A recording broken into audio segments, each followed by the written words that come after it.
Guys, क्या आपको पता है कि इस दुनिया का सबसे हल्का सॉलिड मटेरियल कौन सा है? डोंट वरी, मैं आपको बताता हूं। वो है एरोजेल, जो कि 99.8% एयर से बना होता है। ये सुन के आप लोग हैरान रह गए ना? अब आप लोग इसको देख के सोच रहे होंगे कि शायद ये हीट के कांटेक्ट में आते ही मेल्ट हो जाएगा या जल जाएगा या हीट को ट्रांसफर करने लगेगा। तो यहां पर आप गलत हैं। एक्चुअली एरोजेल एक बहुत ही अच्छा हीट इंसुलेटर है। अबे बहुत अच्छा हीट इंसुलेटर है और साथ ही साथ ये हल्का होता है। इसी वजह से नासा इसे अपने स्पेस प्रोजेक्ट्स में मशीनरी को इंसुलेट करने के लिए इस्तेमाल भी करता है। लेकिन इसकी प्रोडक्शन कॉस्ट बहुत ज्यादा होती है। वो है 60 लाख रुपए पर केजी, जो कि सोने की कीमत से भी ज्यादा है।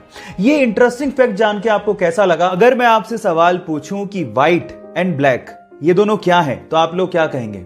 ऑब्वियसली आप लोग जवाब देंगे कि ये दोनों कलर्स हैं। लेकिन साइंस, स्पेशली फिजिक्स में इन्हें कलर माना ही नहीं जाता।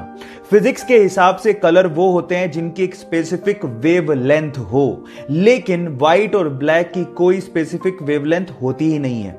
सिंपल भाषा में समझाऊं तो व्हाइट में हर कलर मौजूद होता है, इसलिए उसकी कोई स्पेसिफिक वेवलेंथ नहीं होती, और ब्लैक में तो कोई कलर होता ही नहीं है, इसी वजह से उसकी भी कोई स्पेसिफिक वेवलेंथ नहीं होती। मैक्सिको में एक बहुत ही रहस्यमयी जगह है जिसका नाम है द जोन ऑफ साइलेंस। अब क्या खास है इस जगह में, मैं आपको बताता हूं। यहां पर घड़ियों की सुइयां अचानक से रुक जाती हैं, रेडियो के सिग्नल काम करना बंद कर देते हैं, कंपास की सुई चारों तरफ घूमने लगती है और आपके मोबाइल के सिग्नल वो भी पूरी तरह से ठप पड़ जाते हैं, यानी कि पूरा का पूरा कम्युनिकेशन एकदम ठप।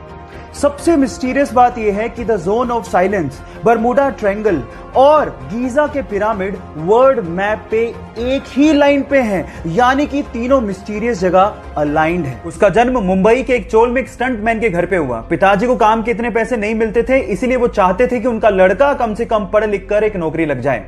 इसके लिए उसने इंजीनियरिंग की पढ़ाई पूरी की, लेकिन इसी दौरान जब उसे एक जॉब का लेटर मिला तो उसने अपने पैशन के लिए उस जॉब के लेटर को फाड़ते हुए कहा कि वो 9 से 5 की नौकरी के लिए नहीं बना है। इसके बाद उसने गैंग्स ऑफ वासेपुर में एज एन असिस्टेंट काम शुरू किया और फिर पीछे मुड़ के कभी नहीं देखा।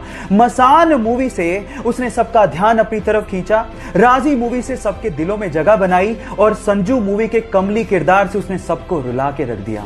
फिर उसके बाद उरी मूवी में दमदार किरदार करके नेशनल अवार्ड तक जीता।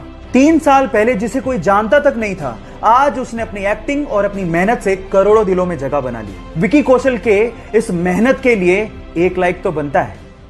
क्रिकेट के खेल में आउट, नॉट आउट और इसके जैसे बहुत सारे डिसीजंस अंपायर लेते हैं, और ये तो हमें पता ही है कि ऑनगोइंग मैच में 2 अंपायर क्रिकेट ग्राउंड पर मौजूद होते हैं। लेकिन इसके अलावा एक और अंपायर क्रिकेट ग्राउंड के बाहर बैठा होता है, जिसे हम लोग थर्ड अंपायर कहते हैं। लेकिन क्या आपको पता है कि थर्ड अंपायर का कॉन्सेप्ट क्रिकेट इतिहास में कब शुरू किया गया, और वो पहला ऐसा कौन सा खिलाड़ी था जिसे क्रिकेट इतिहास में थर्ड अंपायर ने सबसे पहले आउट करार दिया था? तो चलिए मैं आपको बताता हूं। थर्ड अंपायर का कॉन्सेप्ट 1996 के वर्ल्ड कप से शुरू किया गया था, यानी कि 1996 के वर्ल्ड कप में सबसे पहले यह कॉन्सेप्ट लाया गया था, और सचिन तेंदुलकर वो पहले खिलाड़ी थे क्रिकेट इतिहास के जिनको थर्ड अंपायर ने आउट दिया था। गाइस, ये अमेजिंग फैक्ट जान के आपको कैसा लगा चैट सेक्शन में जरूर लिखिएगा, और ऐसे अमेजिंग वीडियोस के लिए यूट्यूब पे हमारे चैनल को सब्सक्राइब कर लीजिएगा, और अगर आप इंस्टाग्राम पे देख रहे हैं तो मुझे फॉलो करना मत भूलिएगा। मिलते हैं अगली वीडियो में। गाइस, आप लोगों ने कैब बुक करने के लिए कभी ना कभी उबर का इस्तेमाल तो किया होगा।